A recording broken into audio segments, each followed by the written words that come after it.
My name is Mott, and I'm running for City Council District 8, and I'm sitting here I'm so elated to be here with former Councilman Leamon. Thank you so much for sitting down with me and having a discussion with me. I appreciate you.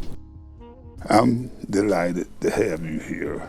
A lot of people are starting to know the history behind how our local government changed.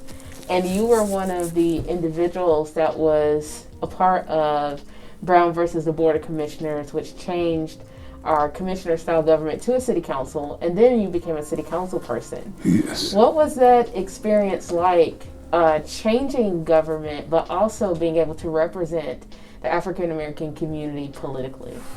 Well, it was an exciting thing to go into the lawsuit. I had a friend that came to me and asked me what did I think about the council form of government. I didn't know what he was talking about, but I said, after he explained it to me, I said, yeah, I would love that. And if you don't mind, I'd like to raise some money to help support it. Okay. So we went from there, and it's a couple of more classmates and things was already involved into the movement of changing the government.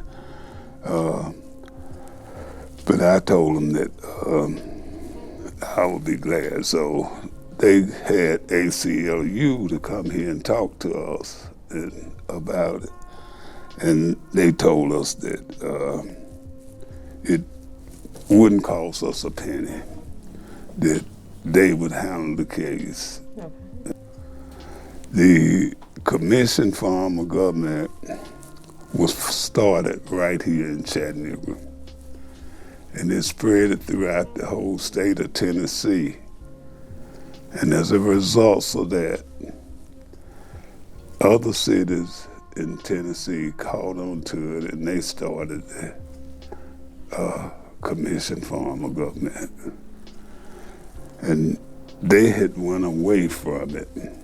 All but Chattanooga, they still sticking to that old prejudice thing they got. And we fought that law. We had lawyers, and they brought in witnesses from California and everywhere else, historical people that could tell you the history. And if you sit down and really listen to the history of this city, you wouldn't believe it. And you ask me, do I think that we have improved? Yes, we have a little bit, but yet we have a long way to go. I agree. And to see you all down there demonstrating, it made me feel good.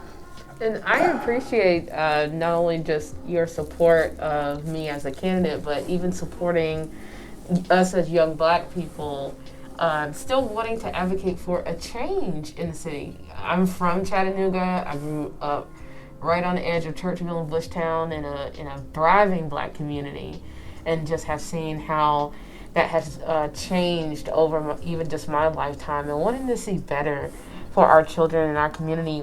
Would you say the things that are important for younger people who are stepping into these roles to go through education of understanding the power of the city council and reading the city charter and really challenging the mayor?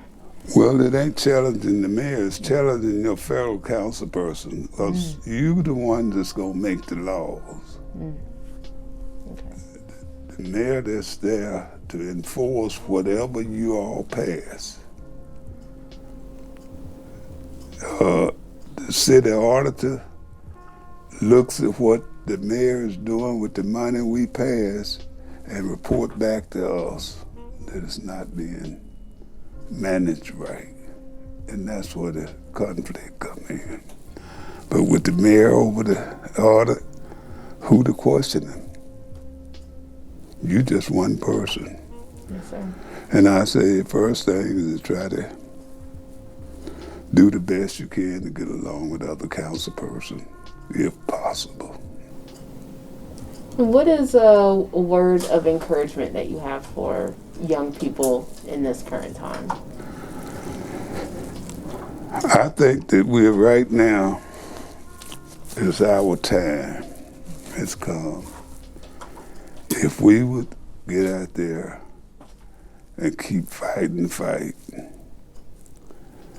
and not just fighting to be fighting, but because of the things that we know that we should be getting, that we're not getting.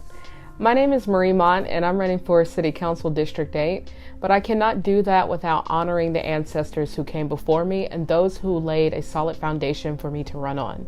I am because of those who kicked down doors for me, and I ask that you would stand with me and help me continue to kick down doors for the young people in our district and across the city who desire and want a change. My name is Mott, and please consider voting for me on March the 2nd. Thank you.